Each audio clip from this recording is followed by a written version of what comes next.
మహాత్మా గాంధీ జాతీయ ఉపాధి హామీ చట్టాన్ని కేంద్ర ప్రభుత్వం నిర్వీర్యం చేస్తుంటే దానికి వ్యతిరేకంగా రాష్ట్రంలో ఎందుకు ఉద్యమం చేయలేదంటూ మాజీ సీఎం వైఎస్ జగన్మోహన్ రెడ్డిపై ఏపీ కాంగ్రెస్ అధ్యక్షురాలు వైఎస్ షర్మిలారెడ్డి తీవ్ర ఆగ్రహం వ్యక్తం చేశారు. అనంతపురం జిల్లా సెట్టూరు మండలం ఐదకల్లు గ్రామంలో ఉపాధి హామీ పరిరక్షణ యాత్రలో భాగంగా ఏర్పాటు చేసిన రచ్చబండ కార్యక్రమంలో ఆమె ముఖ్య అతిథిగా పాల్గొన్నారు. నియోజకవర్గ కాంగ్రెస్ ఇన్ఛార్జ్ రాంభూపాల్ రెడ్డి అధ్యక్షతన కార్యక్రమం నిర్వహించారు. ఈ సందర్భంగా వైఎస్ షర్మిల మాట్లాడుతూ ఉపాధి హామీ చట్టం పేదల జీవనాధారమని తెలిసి దాన్ని కాపాడేందుకు జగన్ ఎందుకు గొంతెత్తలేదని ప్రశ్నించారు. కేంద్రం చట్టాన్ని మార్చి పథకాన్ని చంపేస్తుంటే ప్రతిపక్ష నేతగా రాష్ట్ర వ్యాప్త ఉద్యమం చేయాల్సిన బాధ్యత జగన్కు లేదా అని నిలదీశారు.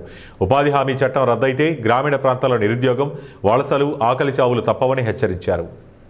రూపాయలు ఖర్చు పెట్టే పథకం ఈ ఉపాధి హామీ పథకం. అది మిగిల్చుకోవడానికే చూస్తుంది బీజేపీ పార్టీ. పేదవాళ్ళంటే వీరికి అక్కరలేదు. అందుకే ఇప్పుడు ఉపాధి హామీ పథకాన్ని తీసేసి ఏ ఉపాధి హామీ పథకానికి మహాత్మా గాంధీ పేరునిందో మహాత్మా గాంధీ జాతీయ గ్రామీణ ఉపాధి హామీ పథకం అన్న పేరు కలిగిన ఈ ఉపాధి హామీ పథకానికి ఇప్పుడు విబి గ్రామ్ అని పేరు మార్చి కొత్త చట్టం తెస్తోంది బీజేపీ పార్టీ. ఈ కొత్త చట్టంలో మహాత్మా గాంధీ గారి పేరు లేదు. ఈ కొత్త చట్టంలో పేదవాడికి ఆసరా లేదు. ఈ కొత్త చట్టంలో పేదవాడికి పని కల్పించండి అని అడిగే హక్కు లేదు. ఉపాధి ఇక హామీ కాదు. ఉపాధి వాళ్ళు ఇస్తే తీసుకోవాలట. ఉపాధి వాళ్ళు ఇవ్వకపోతే, వాళ్ళు పని ఇవ్వకపోతే నోరు మూసుకొని కూర్చోవాలి. అంటే ఆకలి చావులైనా చావాలి, లేకపోతే వలస వెళ్లిపోవాలి. ఇది వరకు ఉపాధి హామీ పథకంలో మీ గ్రామం నుంచి గ్రామ సభలు పెట్టి ఈ గ్రామంలో ఏం పనులు జరగాలి, రోడ్లు వేయాలా, పుడికలు తీయాలా, చేన్లో పని చేసుకోవాలా, లేక ఏ పని ముఖ్యము అనేది గ్రామస్తులే నిర్ణయించేవారు. దానికి ఉపాధి హామీ నిధులని వాడి కార్మికుల చేత పని చేపించి దానికి వేతనాలు ఇచ్చేవాళ్ళు. కానీ ఇప్పుడు వచ్చే బీజేపీ కొత్త చట్టం విబి గ్రామ్ లో